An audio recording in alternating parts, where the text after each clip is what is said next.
Hi, hope you're well. I ended up doing something a little different for this video, so we're gonna see how this goes. I went out on a trip to this place called Expedition Bigfoot in Blue Ridge, Georgia, and let me just set the scene for you. The highway that leads to the museum is surrounded by forests on all sides. You've checked the website for this attraction and haven't gotten much more information other than the fact that it's $9 a ticket. Expedition Bigfoot, it advertises, a one-stop shop for any cryptid lover. Bigfoot, or Sasquatch of course, being America's favorite, a wild man painted as a feral monster at his worst and a figurehead of environmental conservation at his most flattering.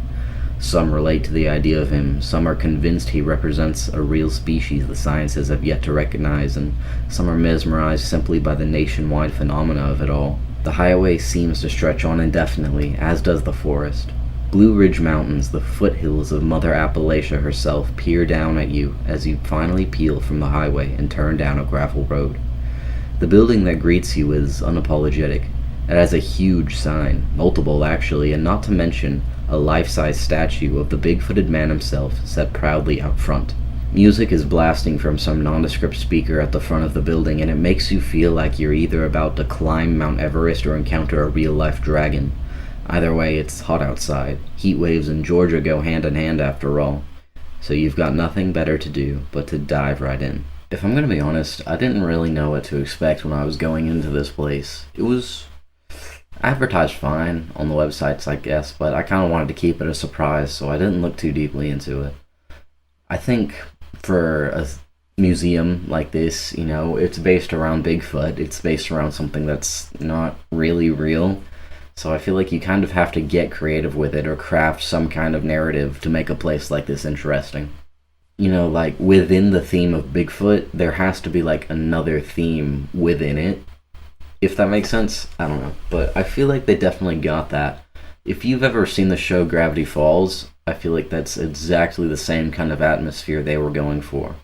Every wall is packed with just things to add to the atmosphere, climbing gear, old cameras, and a lot of maps, even, of sightings of Bigfoot, things like that. Definitely a lot of Bigfoot-themed stuff, but I don't feel like that's very surprising at all, though.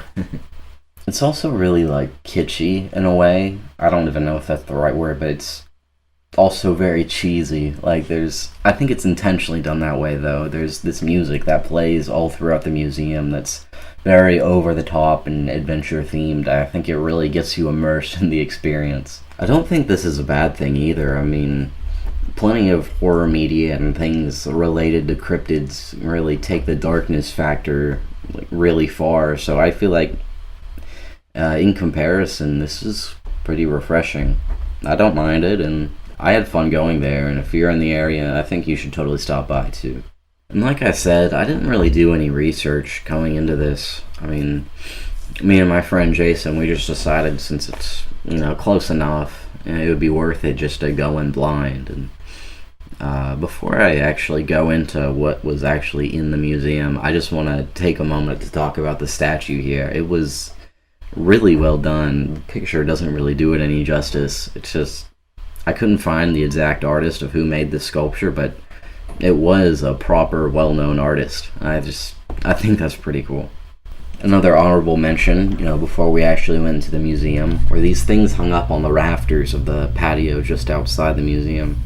I actually looked these up, and they're called Tibetan prayer flags.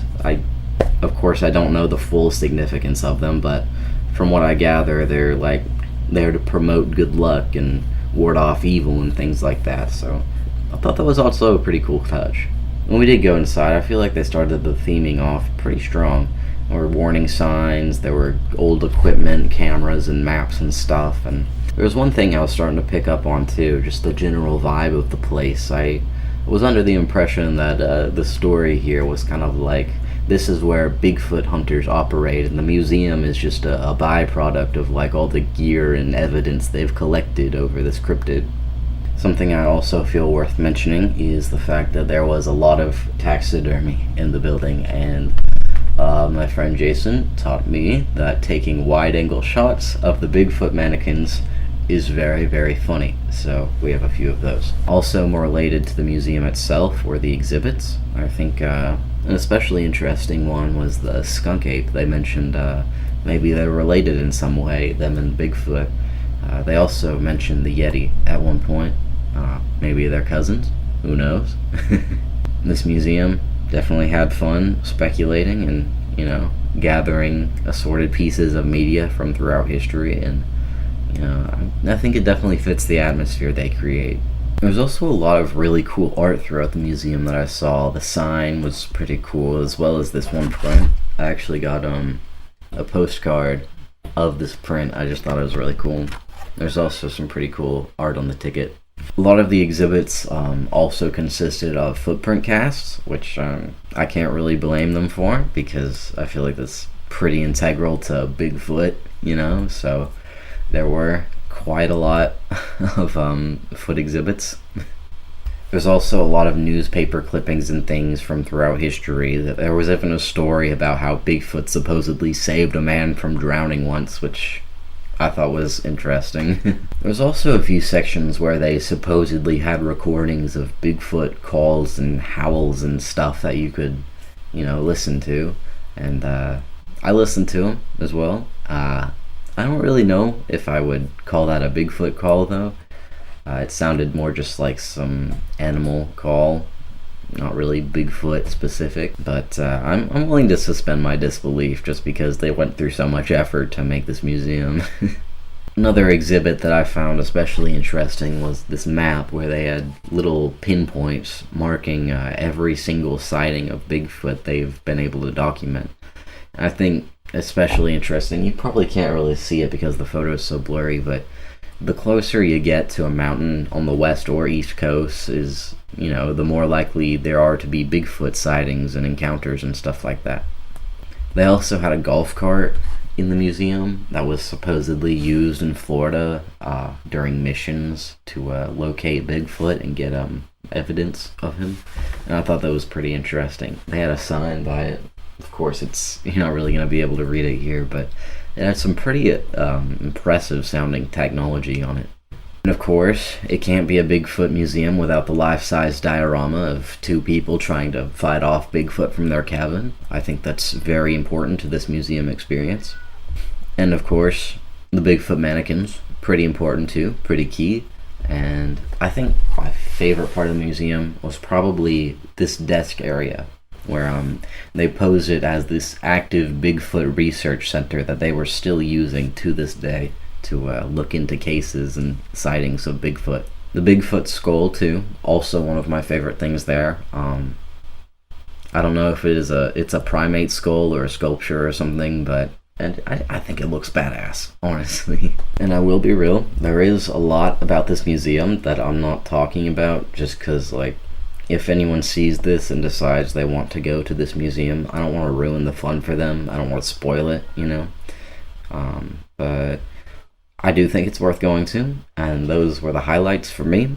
And also, the gift shop, I feel like that was a highlight. I got that postcard, and I also got this little button for my backpack that I thought was pretty neat. I don't know if that'll focus very well, but I'm very pleased with that purchase. There were some things at the gift shop that I thought were really funny that we didn't dare get, but they had Bigfoot plushies, but it wasn't Bigfoot himself, it was just a Bigfoot, quite literally. It was funny as fuck. And they also had Bigfoot candies that was feet-shaped chocolate with almonds for the toes. Just fucking insane. Oh my gosh. But overall, it was definitely a positive experience driving to this place, hanging out with my friend, and just looking at all the stuff this place had to offer. And even though this place really wasn't scary at all, it still fits into that supernatural horror kind of cryptid niche that I like. And I think just considering in the current day, a lot of people really gravitate towards true crime and, such dark themes, I think this existing in that same space is just kind of refreshing, honestly. It's a nice change of pace, And like I said, it reminds me of Gravity Falls, and that's one of my favorite shows ever, so I really can't complain. Anyways, I do hope this was entertaining. I know this was kind of a weird show and tell slash ramble kind of video, but I did have fun putting it together. And before anyone worries, this museum was very photo friendly. I made sure it was okay. They actually like it when people take photos and tell their friends about it and stuff, so we're all good there. But that is just about all I have to say about the Expedition Bigfoot Museum. I do hope you enjoyed, and I will see you next week. Goodbye.